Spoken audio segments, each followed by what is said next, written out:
All right, ladies and gentlemen, I have 7 o'clock on the dot, so that's when we were scheduled, so we'll go ahead and get started. My name is Steve Bennett, staff member here at Special Olympics Maryland State Office, Senior Director of Competition and Coach Development. Although Melissa Anger will not be speaking too much tonight, she is sitting here beside me. She has lost her voice over the last few days. Also want to introduce all additional people that will be on the call, one of which is Megan Schaefer, who's a coach also on the sports management team from Frederick County, and Don Bewick from St. Mary's County. Again, for those of you who are just joining us, please press *6 to mute your phone, and we'll get to questions at the end of the webinar. Also want to let everyone know that about 48 hours, possibly sooner, after the webinar has concluded, we will also send this PowerPoint presentation to everyone, the area directors, their support staff, as well as the coaches and participants. I want to give you a brief introduction of what we're going to be going through this evening.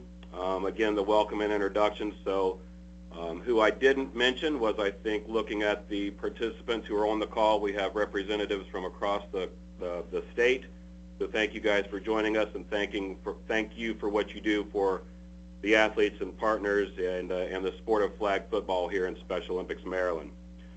We'll also go through some of the entries we've received, the schedule for the Fall Sports Fest, the venue layout, some rules updates and reminders, the rain plan, some general information, hit on the opening ceremony, and then at the end we will ask for any questions and give some answers to those questions if there are any.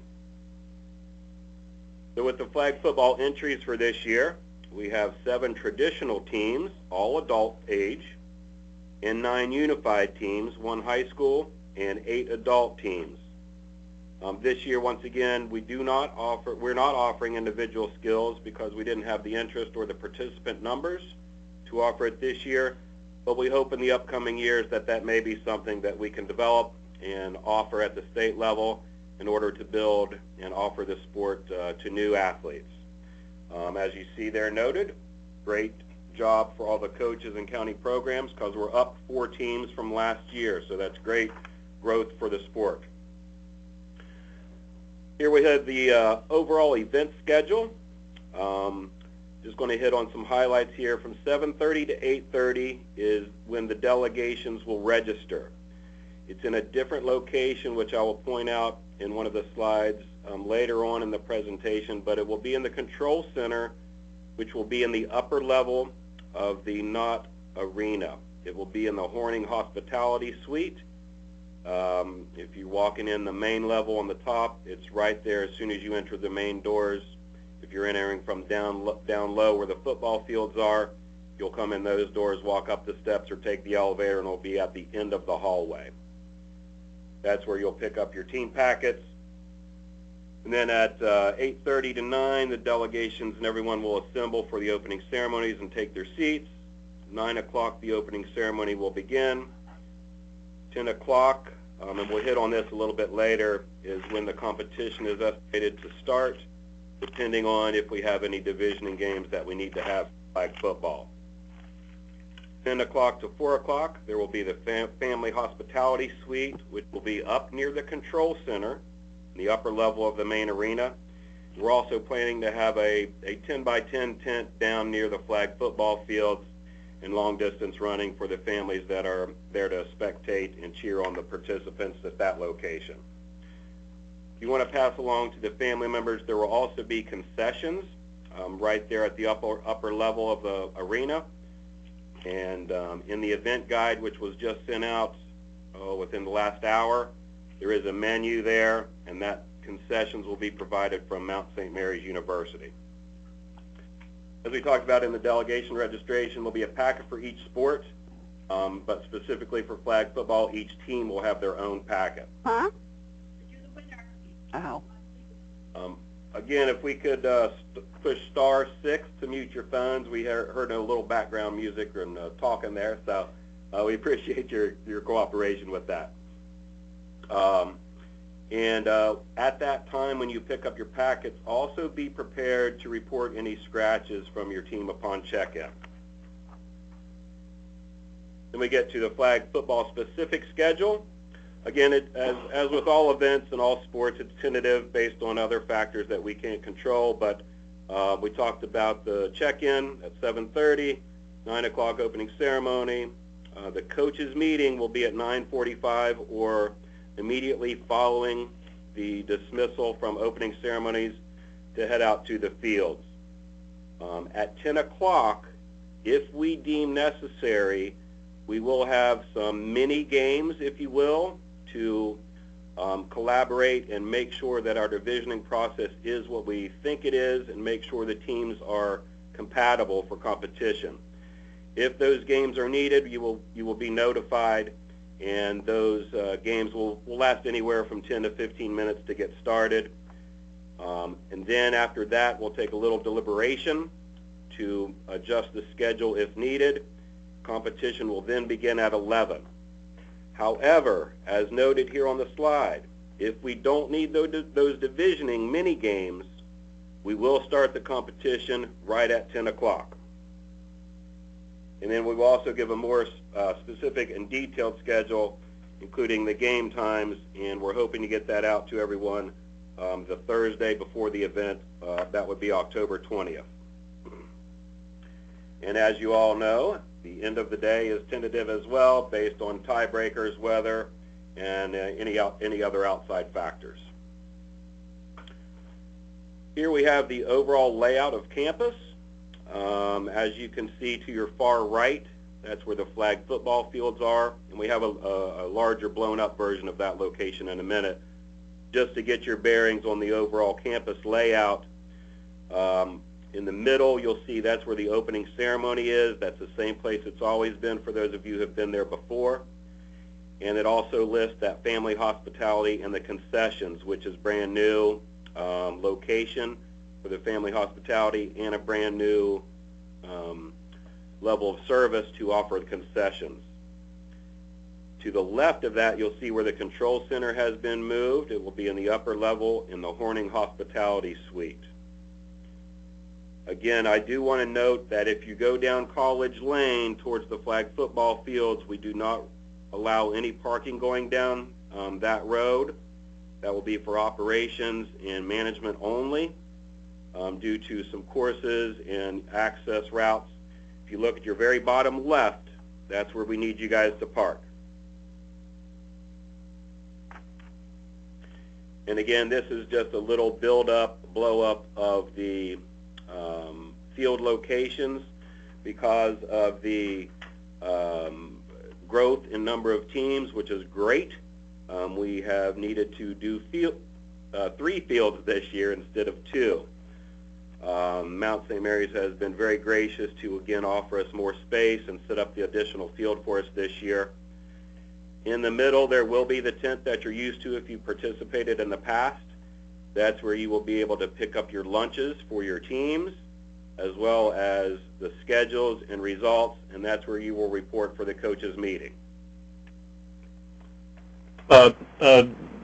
Steve, this is Mike. One comment on that scene, just from past history. The open field or open space around Field 3. Please keep in mind that in the morning, distance running is holding their competition, and they use that space. While there certainly is some space there that teams can use to do a little bit of warm-up, they need to be very mindful, and please follow the guidance of any of the distance running officials. The distance running course this year also will go past the pavilion using that upper field, and again, there's a lot of open space there for team warm-ups and such, but please be mindful of the other competitors and other sports that will be using that, and they should be wrapped up by 1 o'clock. And actually, that portion in that upper field should be wrapped up by 11, actually. But please be mindful of that. I know teams have gone over there and used that warm-up space in the past, and there occasionally has been a conflict. And with the team field, the Field 3 there now, it's just something to be really watchful for.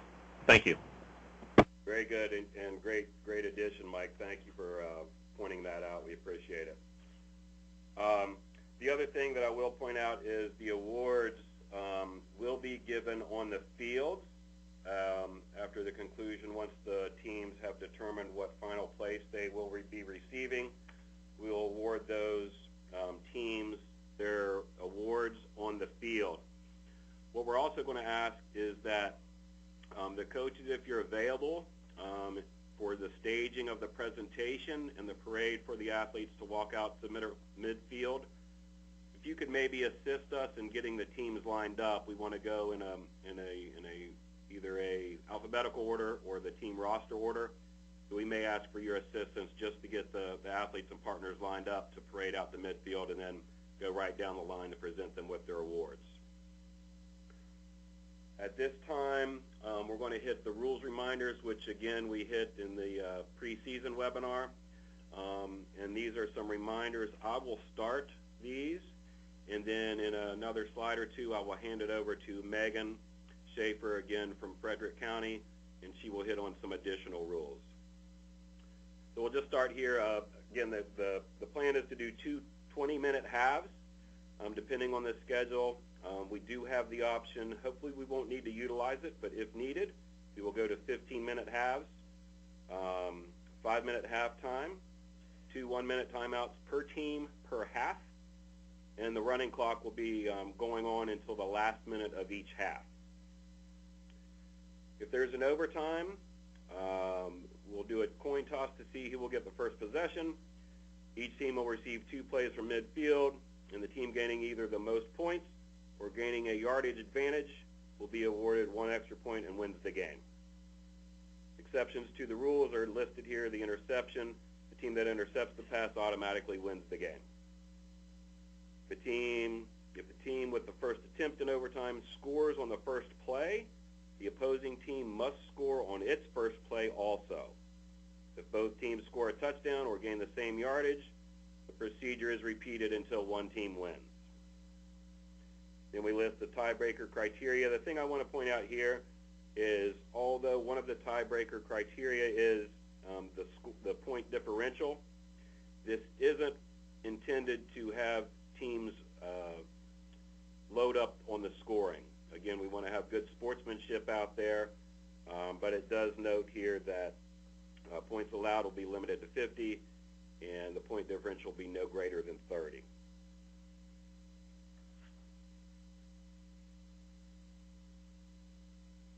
Next, we have the rosters. Again, just reminders, the maximum of 12 athletes and partners on any one given team. And on the field, there is only 5 players to start the game, but there must be 5 players to start the game.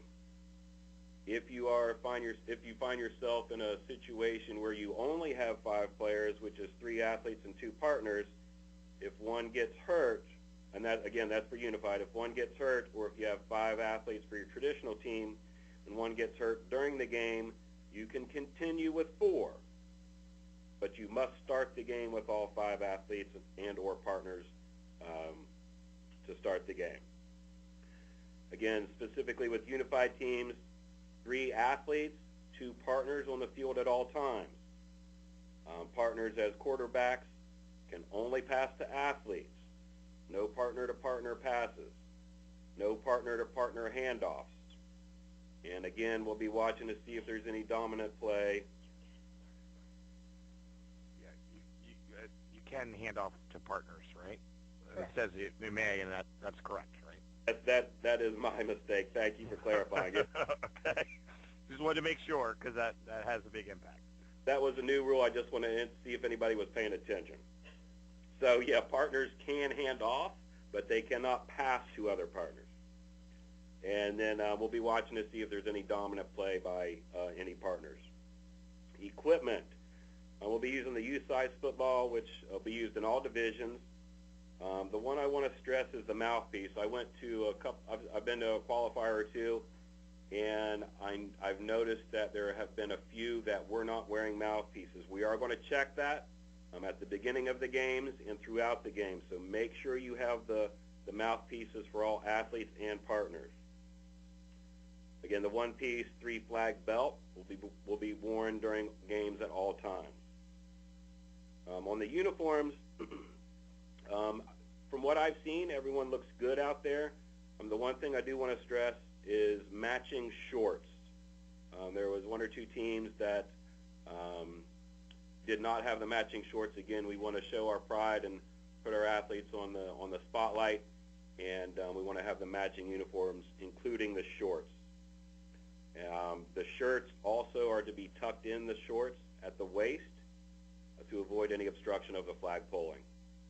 No jewelry, no blue jeans, no cutoffs, and all players must wear the athletic shorts without pockets. Again, that's to prevent from injury.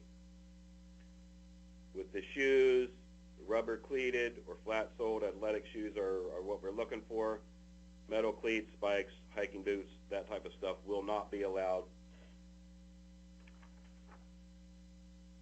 At this time, for some additional rules and reminders, Megan Schaefer, if you are available, and if you've muted your phone with the *6, you can unmute it using *6. And if you're ready, I will let you hit the next couple slides. Thanks, Steve. All right, so of course, a flag pull is how we down ball carriers. So a legal flag pull takes place when the ball carrier is in full possession of the ball. So an illegal flag pull is when the ball carrier does not have the ball. So it's an incoming pass. They have to have possession before they can pull the flag. That's a big issue for all levels. I've seen it on basically every level. I've seen it. Then of course, if the new rule from last year, if the flag falls off, the player is down where the ball where the flag fell off.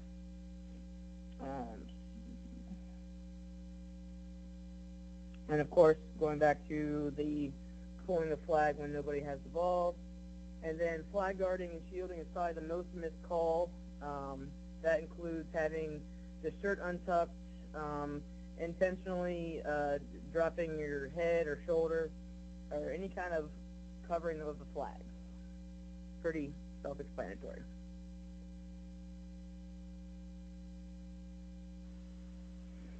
Of course, flag football is a non-contact sport.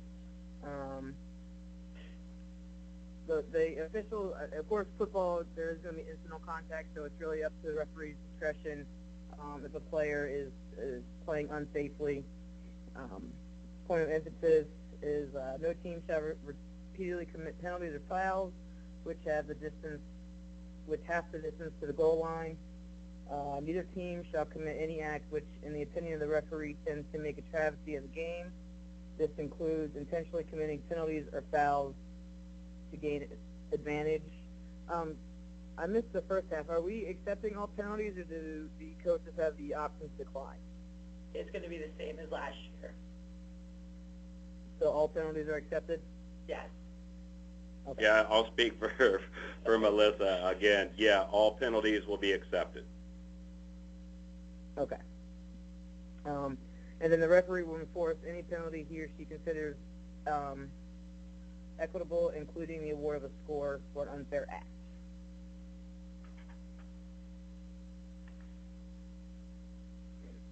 Unsportsmanlike conduct, sportsmanship and roughing. The officials will disqualify any player who participates in rough or unsportsmanlike play. I see this a lot from a lot of teams. I don't even think they do it on purpose, but when they rush the quarterback, they tend to come with their hands up, and then there's usually contact when the quarterback releases the ball. Sometimes they're far enough away, but there's no contact, but that should be a penalty called by the referees. Of course, you cannot strip or try to knock the ball out of the ball carrier's hand any time once they have possession. When two players are going for the ball, offensive and defensive, they're both going for the ball, it's fine, but once the person maintains possession, they cannot swat at it. Ball carriers must make an effort to avoid defenders with an established position. Of course, ball carriers cannot jump or spin while running the ball unless to avoid dangerous contact, not to avoid flag pulling. So this comes into play whenever there's downfield blocking. So we're not allowed to run between the ball carrier and the defender. You can set a basketball style pick, and I believe that you must give the defender one step. So if you're on offense, you're running downfield to set a pick for your ball carrier, you have to give the defender at least one step. And defenders are not allowed to run through the ball carrier when the flags are pulled. One of the new rules this year is there's a mercy rule, so the clock will not stop for the last minute of each half if the team is up by 25 points or more. Another rule change is 2 points is from the 12-yard line this year, which last year was the 10-yard line. 1 point is still from the 5-yard line. You can only have one player in motion. This is more of a clarification than a rule change. Only one player of the offensive team may be in motion at the snap. Player must be behind the line of scrimmage and not moving toward the line of scrimmage when the ball snaps. So they can continue to move. They just can't make any movement toward the line of scrimmage until the ball has been snapped.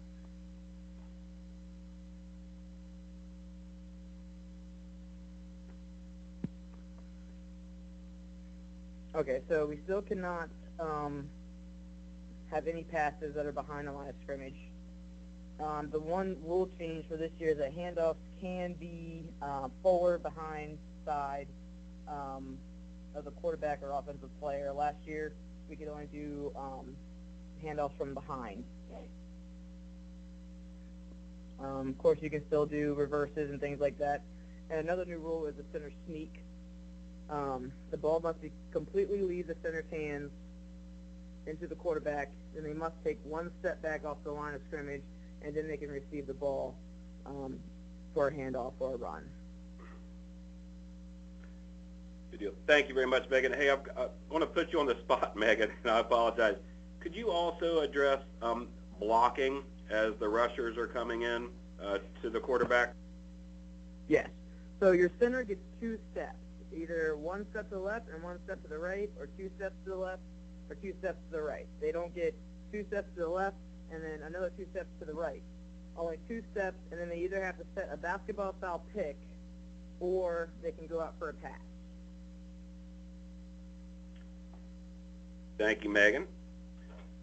I will take over now. Thanks again for hitting the rules once again. The rain plan, again, everybody, we never know what the weather is going to be, so just be prepared to play in the rain. If we have major situations up there, again, with the uniform and the matching jerseys and shorts, we will look at what you guys prepare. But again, if you have some sweats, if the weather is freezing or really rainy, we will look to accommodate and allow some things there appropriately due to the weather. But again, that will be based on the competition management team. And again, regardless of what you wear from your bottom half, if the rain and the weather comes to that situation, all the jerseys must be tucked in. And again, we'll talk about that. Again, basically just look to the competition management team, and they'll make some decisions and inform all the coaches of what we're looking at.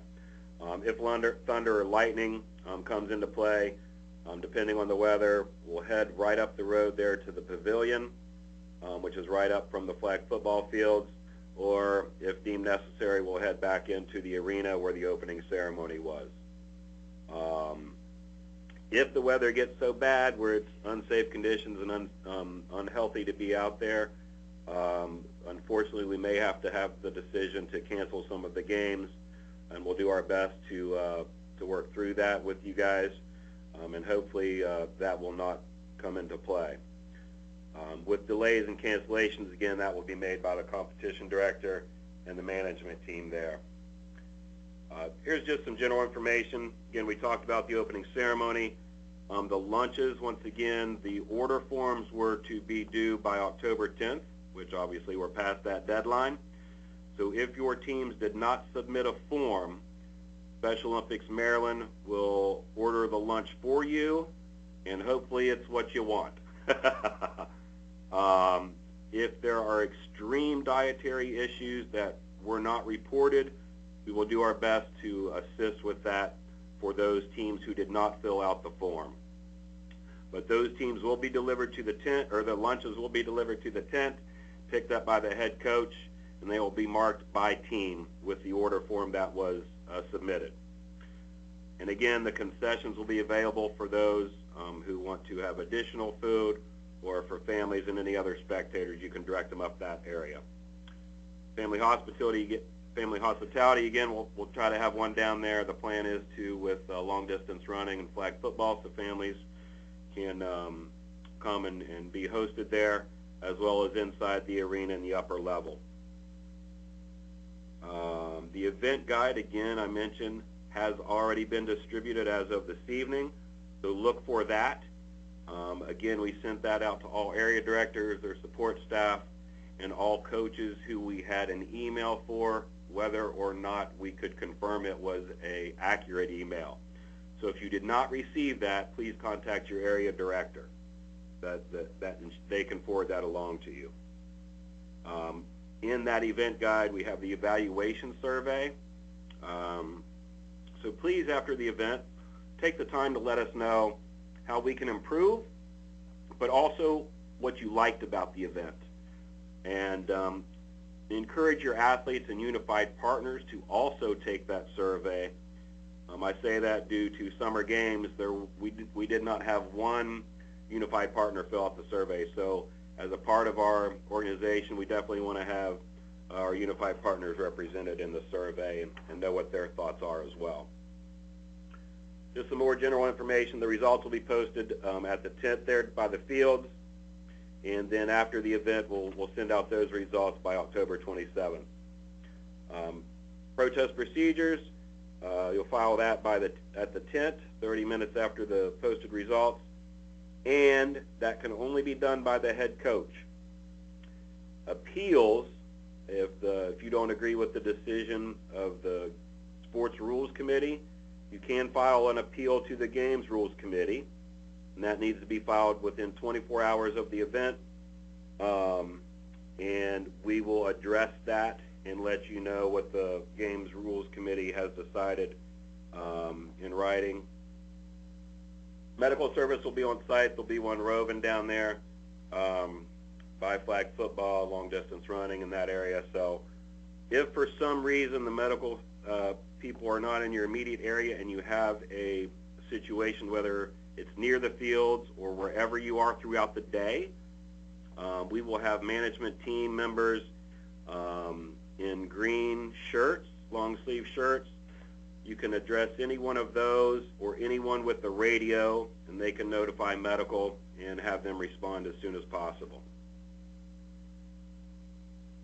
The opening ceremony, again, one of the things we're looking for is to have two athletes and an athlete, or two athletes or an athlete and a partner from each delegation to carry in the county banner. We want you to work with your other coaches and your area director. We've also sent out an email to the area directors to ask for their individuals to be selected to represent your county to carry in the banner at opening ceremony. The reason why we're asking that in advance is so that we can go ahead and get the opening ceremony script out to the athletes who will be serving as our MCs for the day, and they can practice the script. If there's any challenging names or pronunciations, they can have time to practice or get clarification on that. But again, we're not asking for each flag football team or only flag football teams to do it. If you have individuals you would like to be nominated, please forward those names to your area director, and if chosen, they will forward those along to us at the state office. And then again, regarding that, if they're not there by the 8:30 time frame, that's the people who would be carrying in the banners, they will not be included in the parade, although the county program will be recognized in the script. At this time, we're going to go in an organized fashion, and we're going to call out the different programs to see if they have questions. So at this point, As long as there's not a lot of background noise where you are, you can hit *6 to unmute your phone, and I will call out the teams to see if there are questions. First up, we'll go in alphabetical order, Baltimore County, the Emerge. No, I don't have any questions. I'm good. Great, thank you. Carroll County. So I guess I just have a couple of little rule clarification questions, if that's okay. Just because I think they've been a little inconsistent. I just want to make sure that I understand them. So when it comes to downfield blocking, the blocker is allowed to run with the player, but once a defender comes near, they have to set a basketball-style pick. Is that correct? In other words, you could have a blocker running with the ball carrier if there's no defender there, but then once a defender comes to, then they can set a pick. Megan, are you still on the phone? Yes. They should, if they are running and they come anywhere between the defender and the ball carrier, whether it's 5 steps or 10 steps, that is illegal blocking. Okay. So you can have somebody run, but as soon as a defender starts making their way towards them, they need to stop. Hey, Megan, this is Chris. So that basically there's no downfield blocking, correct? Correct. The only legal form of downfield blocking is setting a pick. So if you, for example, let's say you send a receiver down long, but you're running the ball. Once they run their route, they should come back, set a pick, and the ball carrier needs to utilize them setting the pick. Got it. Okay. Thank you. And then the only other one, and I just want to make sure this is the case. So if there is a forward pass, an actual regular passing motion, the ball has, the receiver has to be standing on the other side of the line of scrimmage? That is correct. Okay. Nothing just wanted can to make be sure. received behind the line of scrimmage. So no pitches, Gotcha. no laterals, nothing. Right. Just wanted to make sure. All right. Thank you. Okay, anything else from Carroll County?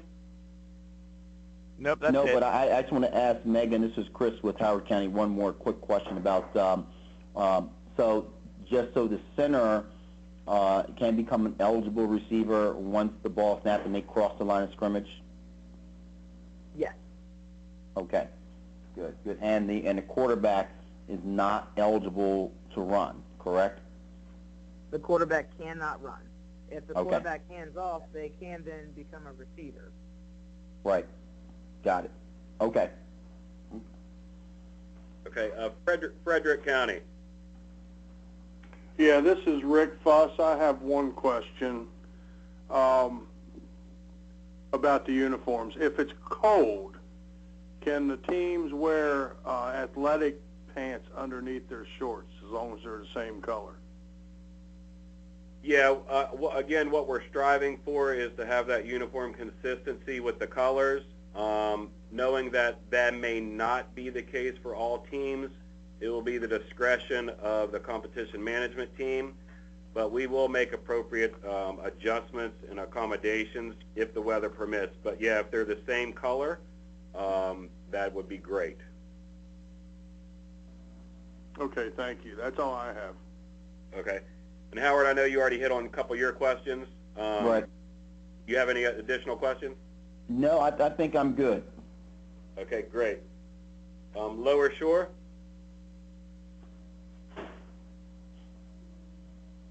Going once, Lower Shore. Going twice. Okay, we'll move on to St. Mary's County. Steve, no, I'm good. Great, thank you, Don. And then Washington County. I believe we're good. Okay. Baltimore County's here, but not Baltimore County Emerge, just regular Baltimore County. We're fine. Okay, well, that's great. Thanks, and I apologize for that. Thank you for that out. With that being said, once again, we appreciate everything you've done as coaches for the athletes and partners. We know that it's been a long season. We're almost to the end, and we're looking forward to showcase the skills that You guys have worked with the athletes and partners up to this point and have a great competition. We know that the athletes and partners look to you as leaders. So with sportsmanship, with the addressing the officials and the management team. So as always, we look to have good sportsmanship and leadership from everyone. And again, if there are any questions, don't hesitate to let anyone know during the coaches meeting. And we really look forward to seeing you guys up there. Hopefully the weather will cooperate. And one other quick addition, I want to make sure everyone's on the same page. The teams that will be there must be the same roster as that were submitted by the deadline at the state office, which was September 12th. So again, that's with all team sports. The rosters need to be consistent throughout the season for consistency, for divisioning, and for safety, and also for knowing that their teammates and what the capabilities are and how they work together as a team. So the rosters will be checked, so just want to make sure everyone's on the same page with that. Again, you guys have put in a lot of great deal and effort to get to this point, and we look forward to seeing you at the Mount. So again, check your emails for the event guide. A lot of good information in there. And with that, we will call it an evening. Thank you very much for joining with the webinar this evening. Thank you. Thank Good you. night. All right.